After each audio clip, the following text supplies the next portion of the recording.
अस्सलाम वालेकुम। तो आज जो है हमारा जो टॉपिक है वो है मैथमेटिकल इंडक्शन। तो हम जो है वो कुछ इस वीडियो में एक ही स्टेटमेंट को प्रूव करेंगे फॉर ऑल पॉजिटिव इंटीजर्स कि वो ट्रू है बाय यूजिंग मैथमेटिकल इंडक्शन। तो स्टेटमेंट हमारे पास है 7 + 10 + 13 + 16 up to 3n + 4 is equal to n/2 × 3n + 11। तो ये हमारे पास स्टेटमेंट है और इसको हमने ट्रू प्रूफ करना है by using mathematical induction for all positive integers. तो मैं जो हूँ वो आपको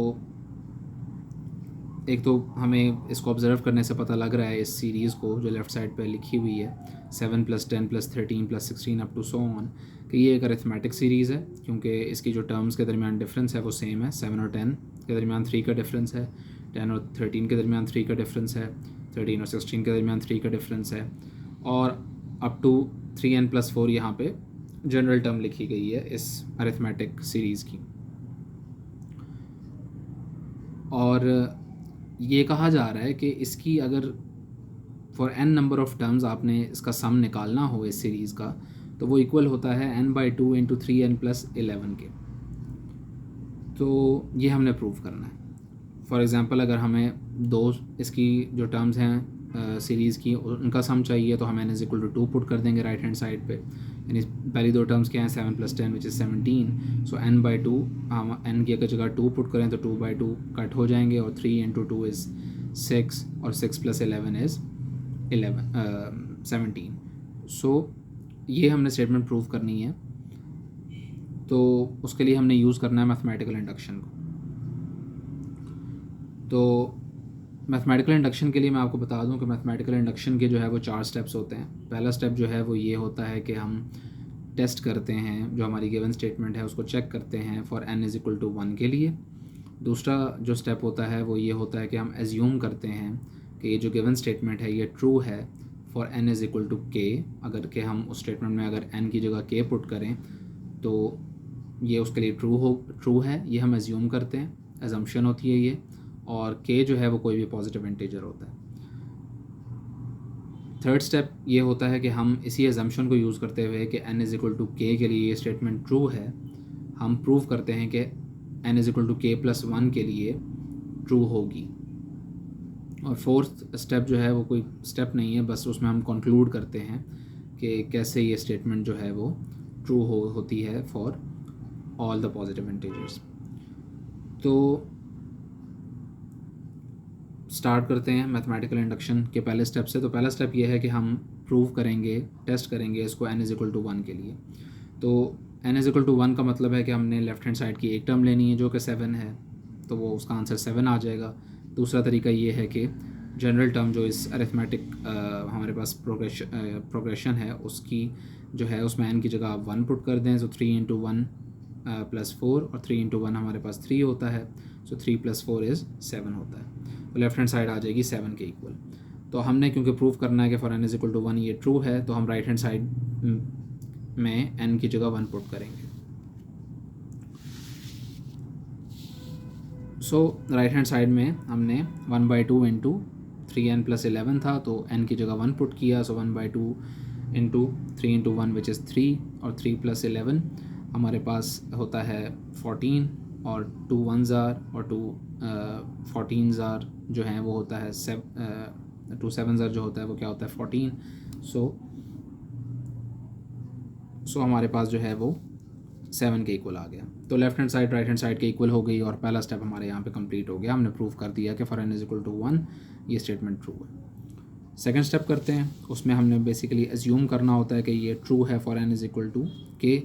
तो हम कह रहे हैं कि यहाँ पे मैंने लिखा भी है कि assuming the statement to be true for n = k where k is a positive integer.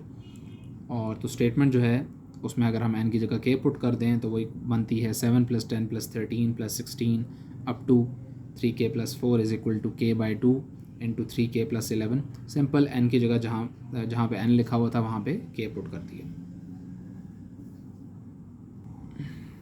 तो नेक्स्ट जो हमारे पास चीज़ है या नेक्स्ट जो स्टेप है हमारे पास वो ये होता है कि हम प्रूव करते हैं कि n is equal to k plus one के लिए हमारी गिवन स्टेटमेंट ट्रू है using the assumption of part 2 कि वो n is equal to k के लिए ट्रू है।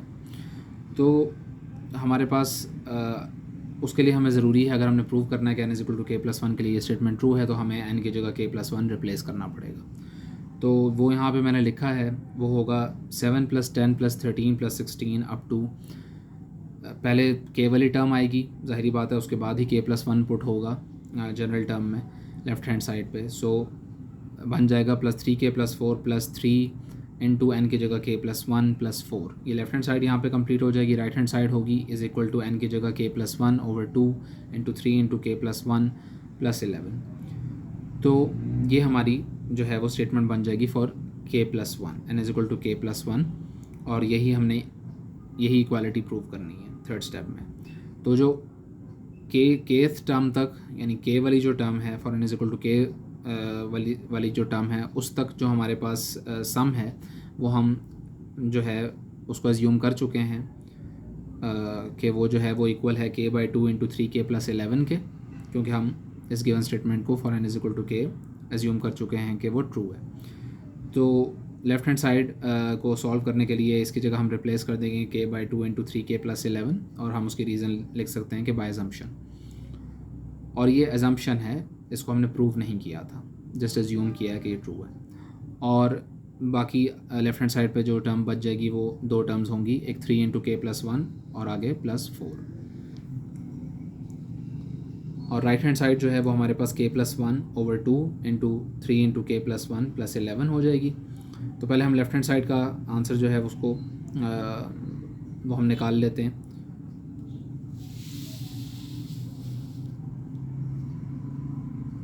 सो लेफ़्ट हैंड साइड हमारे पास बनेगी k/2 इंटू 3k + 11 प्लस जो हमारे पास दो टर्म्स हैं 3 इंटू k + 1 और +4 जो हैं लास्ट वाली जो दो टर्म्स हैं 3 इंटू k + 1 और 4, उन दोनों के डिनोमिनेटर में हम 1 जो है वो लिख देंगे और फिर हम एलसीएम ले लेंगे, और एलसीएम इन तीनों फ्रैक्शंस का बनेगा 2। और पहली जो फ्रैक्शन है उसका डिनोमिनेटर 2 है, तो उसको न्यूमरेटर को किसी से मल्टीप्लाई करने की ज़रूरत नहीं है। बाकी जो दो फ्रैक्शंस हैं उनके डिनोमिनेटर्स 1 हैं, तो उनको 2 बनाने के लिए हमें न्यूमरेटर्स को भी 2 से मल्टीप्लाई करने की ज़रूरत है। सो वो बन जाएगा +6 इंटू k + 1 और +4 into 2 which is 8। So k into 3k + 11 + 6k + 6 + 8 ये हमारे पास आ जाएगा। तो k into 3k + 11 as it is, और 6k और 6 और 8 ऐड होके 14 बन जाएंगे।